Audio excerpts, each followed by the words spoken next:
So this is the new Nissan dash cam.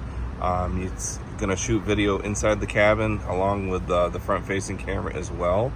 There's a little button down here that says record. You can record stuff. But how do you turn this thing on? So you simply turn that on. It's going to fire up, make a weird noise. It's going to blink a couple times, and when it's solid blue, that means it is ready to roll. Also up here, all the recorded videos are going to be stored on a little tiny micro SD card, which is right there. All you gotta do is push that in and it'll pop out as well. So this is nice because it's all hardwired in. There's no cables and everything running down here, so you're not gonna have any issues with having to plug anything in. But the way this works is it's simply as long as you're driving or you hit record, it's going to record for you and save those files for you. I'll show you the app and how that works next.